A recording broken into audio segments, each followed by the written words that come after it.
大家好，我係 Emma，我就喺物業管理界裏邊就做咗好多年㗎啦，包括香港同埋中國大陸兩地嚇。今晚咧想同大家講一講咧業主立案法團同埋業主委員會嘅分別喺邊度？嗱，我首先問下大家啦，你知唔知自己住緊嗰個屋苑咧、個大廈咧係業主立案法團定係業主委員會啊？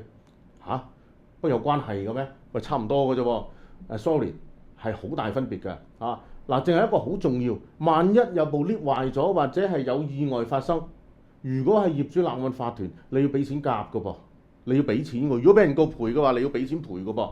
乜關我咩事啊？對唔住，因為你係業主立案法團咯。業主委員會咧就未必需要你賠啦。嗱，喺呢個咁嘅情況下咧，我慢慢同你分析一下佢哋兩者嘅分別喺邊度。咁咧嗱，首先一樣嘢，先講下咩叫業主委員會先啦。業主委員會英文叫 Owners Committee 啊，都係叫 OC。咁啊，Owners Committee 業主委員會係咩嚟嘅咧？咁樣業主委員會首先一點咧，要知道咧，佢係來自咩咧？大廈公契。嗱，大廈公契係每個大廈每個屋苑咧都會有嘅。咁啊，每一個屋苑咧，佢有自己唔同嘅所謂大廈公契，就係佢嘅家規係乜嘢啦？嗱，國法即係我哋嘅法例啦，嚇344。咁但係公契咧就係你嘅家規嚟嘅。咁啊，每個大廈都會唔同嘅噃。咁啊，所以咧就一定要睇你自己嗰個公契咧點寫啦嚇。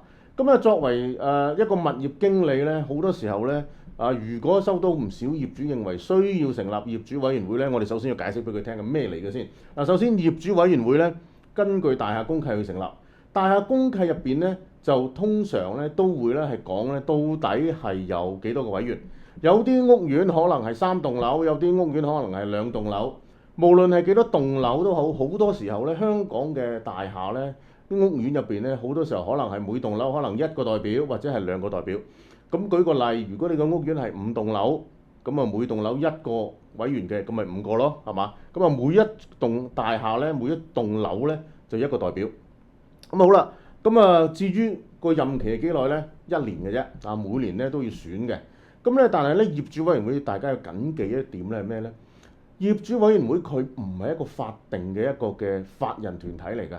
換句説話講咧，佢咧係不能夠去告任何人，亦都咧唔會俾人告啊。佢係個咩角色咧？喺大廈公契裏面其實寫得好清楚嘅。業主委員會咧只係一個諮詢嘅角色，係一個橋梁嘅角色。咁換句説話講咧，其實佢只係咧擔當一個係業主嘅代表去同管理公司同物業管理公司咧係作為一個溝通嘅一個諮詢嘅一個渠道。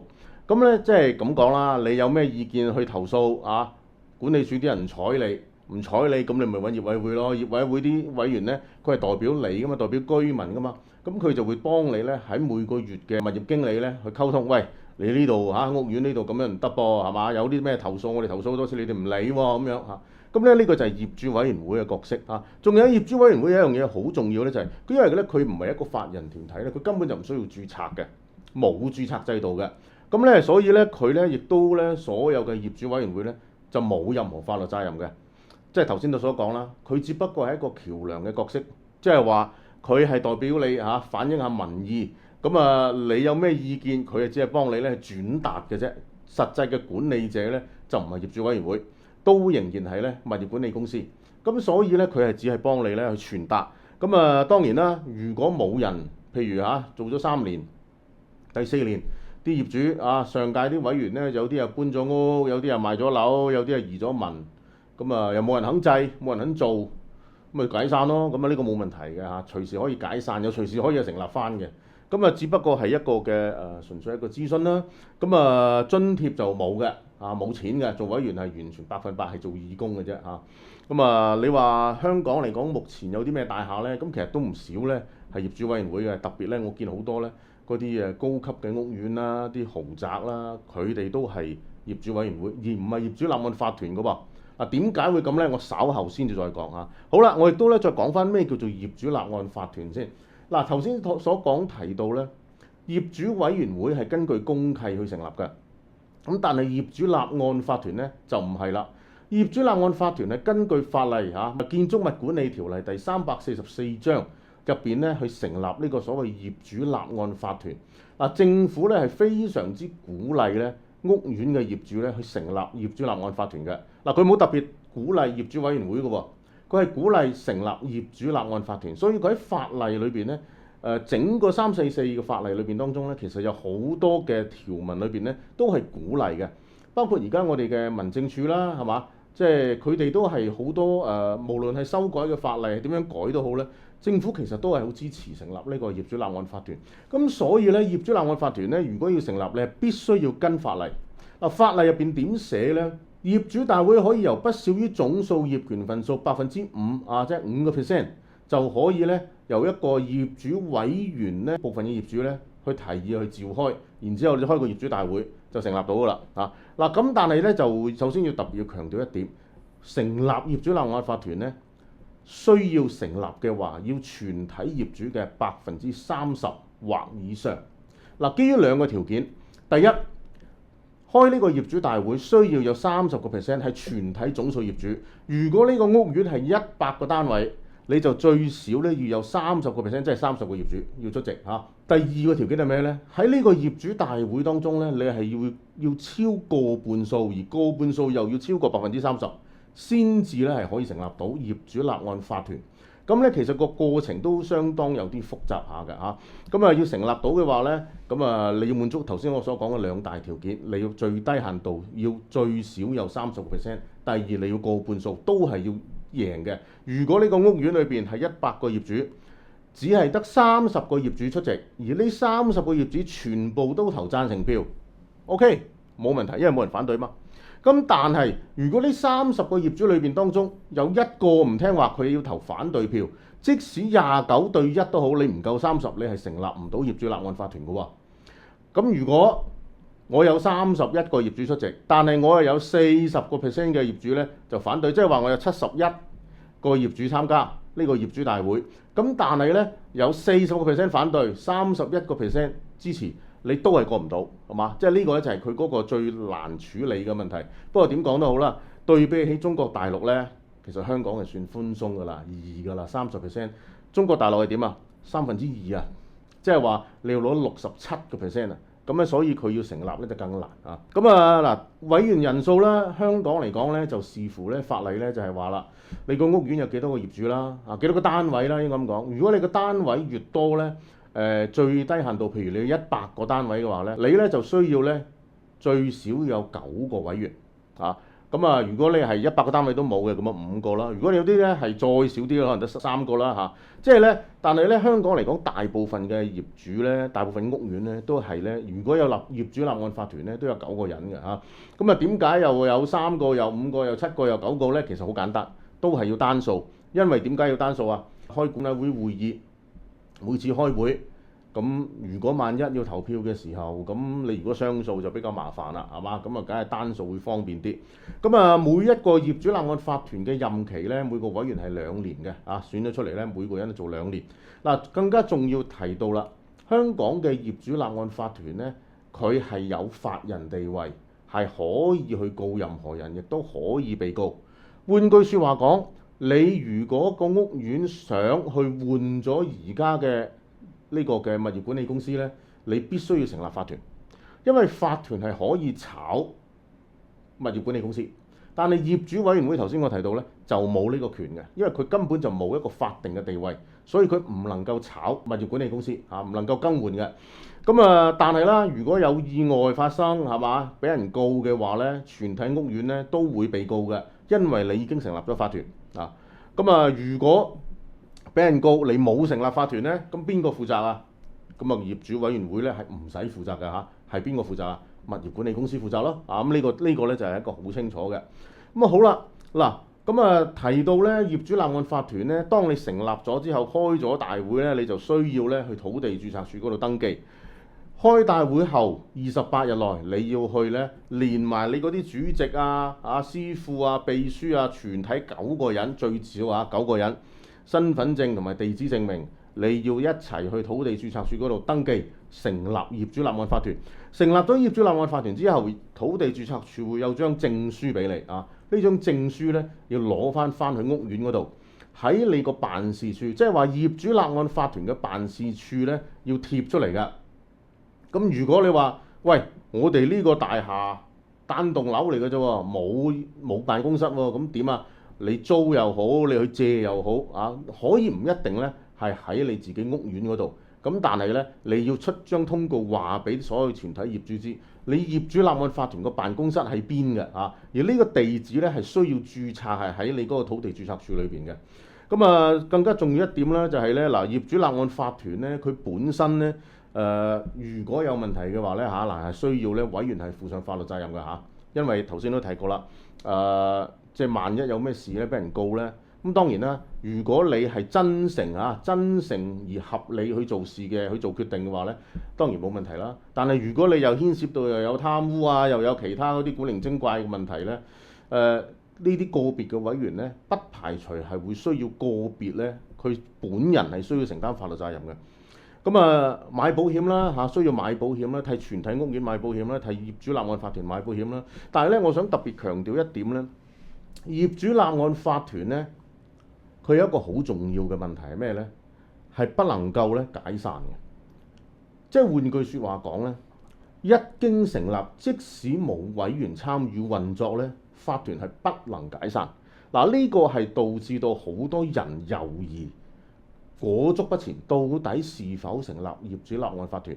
因為啲委員佢做一任2年，喂。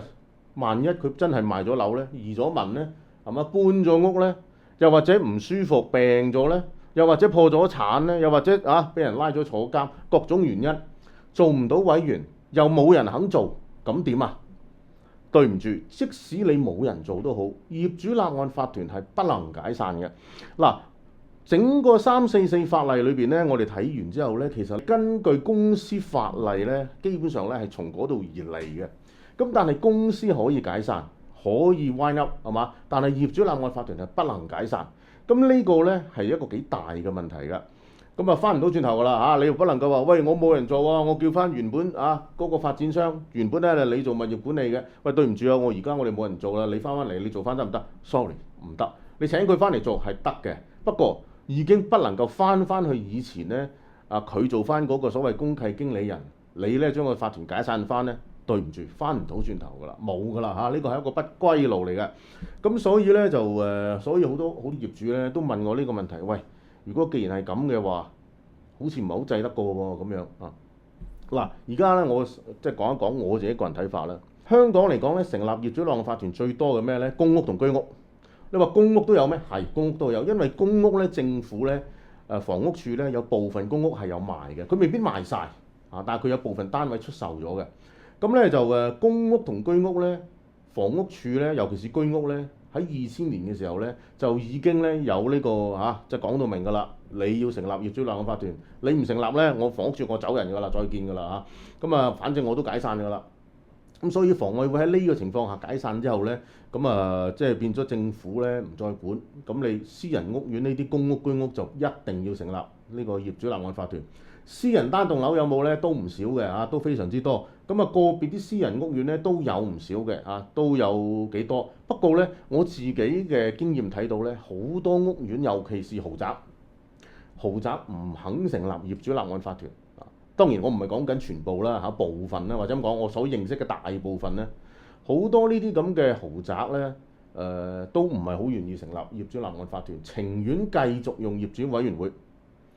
咁點解咁呢？嗱，呢個現象咧好明顯睇到嘅。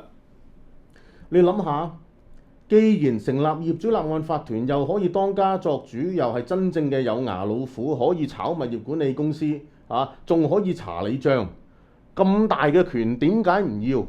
點解唔做？係嘛？冇理由咁傻，繼續俾你嗰個 DMC manager，即係你個公契經理人繼續話晒事㗎噃，係嘛？梗係有原因啦。點解啊？都係翻去頭先所講，你不能解散添喜大廈呢個案例咧咁稍後我會再大家分析一下添喜大廈呢個案例咧，當時發生咗之後咧，更加令到香港好多嘅即係有識之士都明白到一點啦。成立咗業主立案法團係不能解散，咁換句説話講，個責任就由管理公司、大廈公契經理人轉嫁咗落去全體業主身上邊。全體業主就馬上要承擔整個屋苑嘅所有風險，係所有嚇。萬一發生意外，導致有人受傷，無論係第三者乜嘢情況下，如果係屋苑裏邊發生咗喺公共位置有意外，總之你俾人告，全體業主需要承擔所有嘅法律責任。嗱，咁變咗對於好多業主嚟講，喂，你做錯事啫，關我咩事？點解要我賠先？係嘛？對唔住，你成立咗法團，法團係整體嘅，唔係話個別業主嘅。但係你未有業主立案法團，你係業主委員會呢，公契經理人負責咯，即係大廈嘅物業管理公司咯。物業管理公司有保險嘅，佢成間公司唔會冇保險，佢亦都特別為到你個屋苑買咗保險嘅。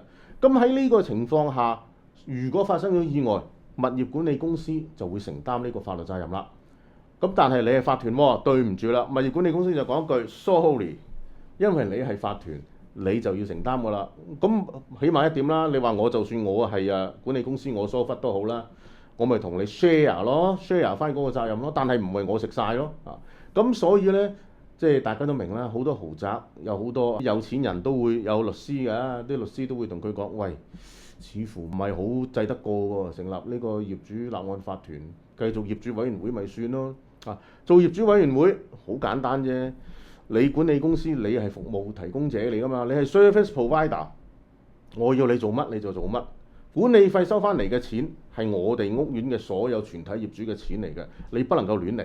嗱，你亂嚟呢，大家好好配合嘅話呢，我咪唔搞法團咯。我唔搞法團，你咪繼續有得玩，繼續有得做咯嚇，錢你繼續賺，我哋唔介意。但係問題就係你唔好搞出事，你搞出事唔該，你孭晒所有責任。咁所以好多業主呢，諗下諗下都係喎嚇，有啲道理喎。咁如果你個物業管理團隊做得唔好嚇，或者你個物業經理做得唔好，我咪同你公司老細講咯，換人咯，係嘛？棄居補稅，大把物業管理公司不嬲都係咁做㗎啦嚇。不論你做得之前做得幾好都好，而家我新一屆委員覺得呢個經理做得唔係太妥當，我要求你換人。物業管理公司一般都唔會抗拒嘅啊，最多咪同你再商量下，係咪真係咁差呢？大家可以再協調下呢咁樣嚇。咁但係去到最後，物業管理公司都唔會咧立亂咧去同嗰個業主委員會咧撐到好行話，喂，你冇權㗎噃我話事㗎噃，一般都好少咁做啊。咁所以咧，你問我個人意見咧，其實我都係好同意嘅啊。咁成立業主立案法團咧，嗱，我唔係同政府唱反調嚇。即係都要考慮清楚，所有業主咧都要諗清楚，你是否願意嗱？成立業主立案法團係翻唔到轉頭㗎啊！好多業主都會覺得有法團咪好啲咯咁樣啊。我唔會話一定唔好啊。不過我自己個人嘅意見咧，就如果我自己住緊個屋企咧，成立業主立案法團咧，我就唔排除會搬樓啦啊，因為搬屋冇必要。喂，真係佢有咩風險，我要承擔喎。我點解要承擔咁傻啊？呢個就係我個人意見啊，純屬個人意見啊，並不代表任何人嘅立場啊，只係純粹個人意見嘅啫嚇。大家如果佢值得呢個係值得參考嚇。作為物業經理嚟講呢，其實無論你係業主委員會定係業主立案法團都係一樣嘅啫。顧客就係上帝，咁我哋一定咧係服務好嘅。今晚呢，就同大家講到呢一度嚇。